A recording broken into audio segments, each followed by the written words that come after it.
Serikali katika kuhakikisha kwamba tunakuwa na mifugo iliyo bora, serikali katika kuhakikisha kwamba tunakuwa hatuna migogoro kati ya wafugaji na watumiaji wengine wa ardhi, imeweka utaratibu wa kuweka maeneo ya wafugaji.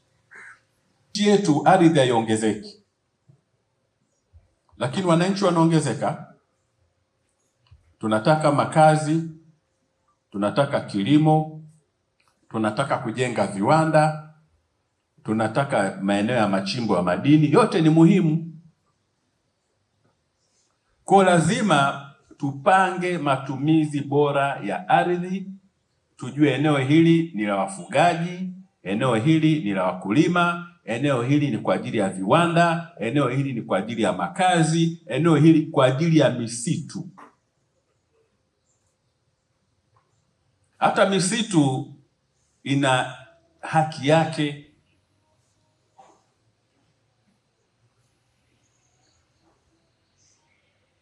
Kwa kama ni sehemu ya msitu, haitakiwi kuingiliwa, haitakiwi kuvamiwa. Na kwa sababu maeneo ardhi haiongezeki na watu tunaongezeka, lazima tufuge kwa tija, sio idadi ya mifugo, isipokuwa ni tija kwenye ufugaji. Nchi yetu haina tofauti na nchi nyingine duniani. Tunaona haya tunayoyafanya hapa, kuna wenzetu wanayafanya na wanafanikiwa vizuri zaidi. Kwa lazima tuhakikishe tumeweka maeneo kwa ajili ya ranchi ndogo. Sisi tuna ranchi ndogo hapa sasa hivi 847 kwenye mkoa.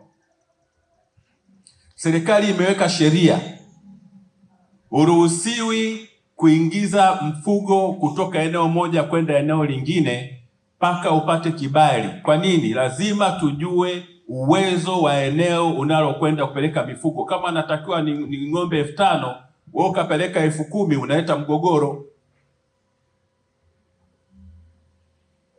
Kwa kwanza lazima tutenge maeneo ya mifugo. Pili, wananchi wafugaji wagawiwe ranchi ndogo, milikishwe, na tumeshaanza kumilikisha. Zamani nasema hatuwezi kutengeneza maeneo ya maji na nini kwa sababu hatuna uhakika na maeneo. Leo mnamilikishwa, unamiliki eneo, unapewa hati yako, unaweza kuitumia hata kwenda benki kutafuta fedha kwa ajili, na kuna miongoni mwenu humu mnatumia hizo hati, mnakopa mabenki, nafahamu. Kwa kila mtu tunakupa eneo lako na hati. Idadi ya mifugo utakaofuga itatokana na ukubwa wa eneo ulilopewa. Kwa maana hiyo lazima ufuge kwa tija. Sehemu nyingine lazima mlime malisho. Serikali iangalie jinsi gani inawezesha kupata marambo, sehemu za kunyoshea mifugo, sehemu za kuogeshea. Halmashauri ninafahamu katika sheria mnatakiwa kutoa baadhi ya pesa kwa ajili ya majosho. Sasa hili rasi tu halmashauri zote kuna hicho kipengele, nafahamu. Sheria inataka watoe mafungu ya makusanyo wakajenge maeneo ya kuoshea mifugo, kwa sababu halmashauri zinapata mapato kutokana na hayo maeneo. Sisi tumekuja tuambieni, sisi na nyinyi tufanye nini tuongeze tija kwenye ufugaji. Lakini sisi tumwambia hatutaki mifugo izurure, hatutaki mlishe mifugo kwenye mashamba ya watu, hatutaki.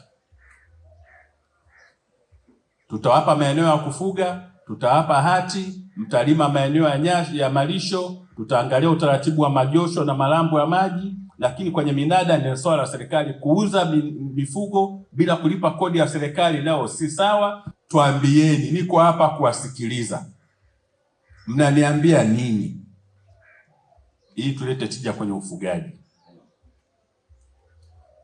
Kama leo nawaambia nakutana na Mheshimiwa Rais, ananiambia, Mheshimiwa mkuu wa mkoa, nifanye nini kwenye mkoa wako au nifanye nini Kisarawe tuwe na ufugaji wa tija, mnamwambia nini? Kuna yanayowahusu nyinyi na kuna yanayohusu nini serikali. Sasa mniambie kwa ngazi ya mkoa, nia yangu ni kubadilisha aina ya ufugaji. Na mimi naitwa Ngasa Rubenza, natokea Masimba Gwata. Kijiji gani? Kijiji ya Gwata. Ya Gwata, karibu. Mimi ninayo machache katika kwenye moyo wangu. Nipo kwenye sehemu ya ranch. Nadhani hapa Gwata sisi tumeambiwa tunapewa lunch.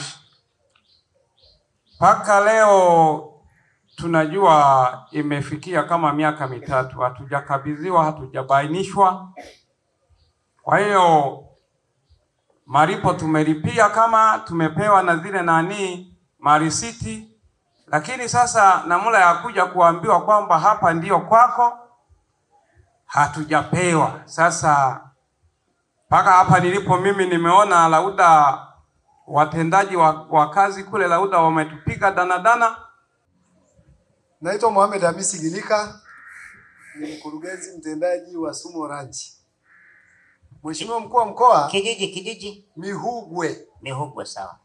Mheshimiwa mkuu wa mkoa, nashukuru sana kwanza kushiriki kwenye kikao chetu hichi. Kiukweli changamoto uliyoiongelea moja kubwa sana ni hii ya kweli tunafuga mifugo lakini hawafikii kiwango kinachohitajika kimataifa. Mimi nimewahi kukutana na bwana mmoja wenye Tan Choice. Ni kweli sisi ng'ombe wetu hawana kiwango kikubwa sana, lakini na wao pia wananunua bei ndogo sana. Wakati huo soko la ndani ni shilingi 8,000 kwa kilo moja. Wao wananunua 5,500 kwa kilo. Kwa hiyo sisi tunachoomba mtusaidie na eneo ya ufugaji. Shida yetu ni eneo la wafugaji. Kwa sababu ukija leo Mzenga hapa ukisema wafugaji wangapi anataka kukaa, ni wengi. Ni nani ambaye anataka rangi ya kwenda kufugia, kubadilisha maisha yake baadaye? Ni wengi. Lakini zile eneo zipo, kwa sababu alikuwa anasema kwamba vijiji 24 zipo eneo la wafugaji. Lakini vijiji 20 hizo unaweza kukuta hata watu watatu eneo hizo. Vijiji vingine hatujui kama ziko wapi. Tunapopanda majani, tunapomwagilizia, wenzetu wanaingiza ng'ombe usiku. Lakini la pili, wanashindwa kuweka reserve ya chakula wakati huu. Na sisi tumeingia sasa kwenye mtihani huo kwa sababu hatuna alibaki iliyobaki. Lakini cha tatu kingine, tunasumbuliwa, tunaibiwa mbegu. Tumeleta mbegu kutoka nje, kutoka South Africa na kutoka Botswana na Zambia. Tumeleta borani, tukaibiwa, na juzi tumeibiwa mara ya 3. Lakini wezi wanaeleweka, lakini wanaelelewa. Niseme juzi tuliibiwa kondoo wa kisasa wenye mimba 58. Lakini tunasumbuliwa kwa kweli kupita kiasi, na sababu ni kwamba huwa wanasema kwamba ng'ombe zimewazidi kwa sababu wanawapa watoto kuchunga. Pia tunapanda majani yanachomwa na moto, hatujui moto unatokea wapi. Majani yetu ya mbegu yote yamechomwa. Choma moto, mambo sijui. Kwani kuna mfumo wa utawala wa serikali unafanya nini? Mimi sasa hivi nikiona matukio nitakuja. Nikifika pale watendaji wote wa serikali na wachukulia hatua. Lazima kila mtu afanye kazi yake. Haiwezekani mtu anawasha moto unamuona wakati mnaruhusiwa kuweka sheria ndogo. Moto unawashwa, watu mnajua. Wizi.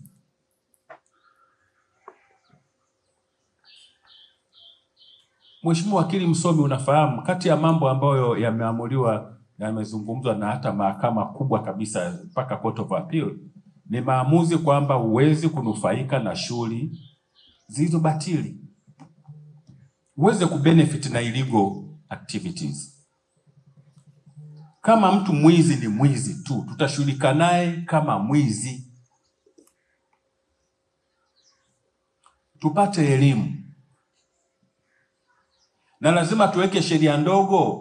Wataalamu wa mifugo, mnajua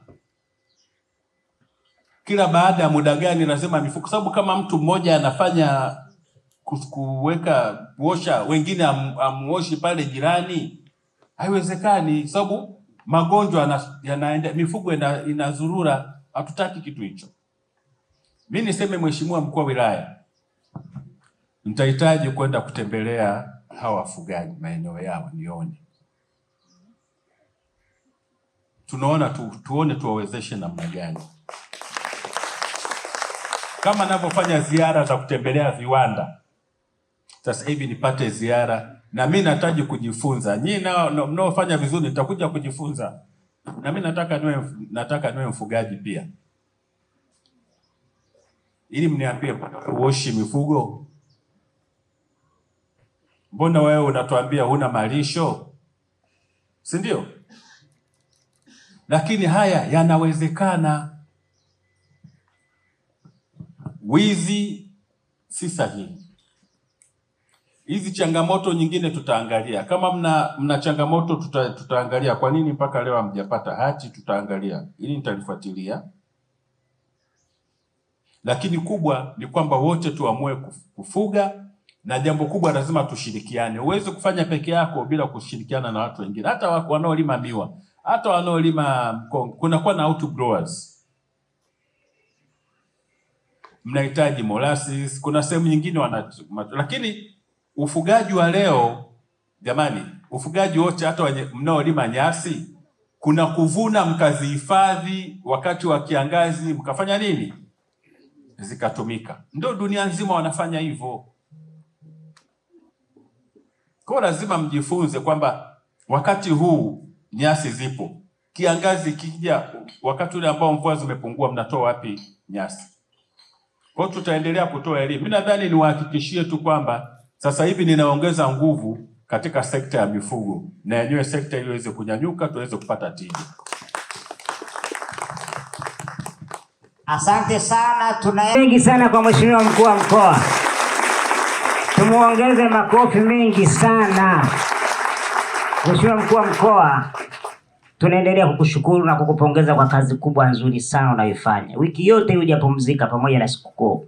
Nami maelekezo yangu kwa wenzangu wafugaji, tarehe 4 tunaanza kutekeleza maelekezo ya Mheshimiwa Mkuu wa Mkoa. Tarehe 4 mwezi wa 6, siku ya Alhamisi, wenye viti wa wafugaji wote wa kata tukutane Kisarawe kwa ajili ya kuprove final wale waliolipia, ili tuweke mkakati wa zile ranchi ziweze kugawiwa kihalali, na tutakuomba uwe mgeni rasmi Mheshimiwa Mkuu wa Mkoa. Na yule bwana Mandi yuko Gwata, anafanya kazi nzuri sana. Ndo ana ranch, ana hati zote, yule pale tumemkabidhi. Simama Mandi. Ambaye yeye Gwata tuna hekta 33,000 za ranch. Lakini vile vile Mheshimiwa Mkuu wa Mkoa, chini ya Mheshimiwa mwenyekiti na mwenyekiti wa halmashauri ya mkurugenzi, tayari watu wa mifugo na kilimo wako site kuchakata. Bwana Kashiam yuko, Dr. Kashiam yuko pale Biseko, hao wamehamia huku kukamilisha mchakato Mheshimiwa Mkuu wa Mkoa. Na Mr. Moa yule pale, mimi na yeye tumeenda Gwata. Tumezungukia eneo kuanzia asubuhi mpaka jioni. Wengine waliona gari letu siku ya Jumapili mwezi wa 3, tulikuwa tunaenda kuprove yale maeneo. Tulitaka kila mtu apate haki yake, hususani ambao wameshalipia pesa.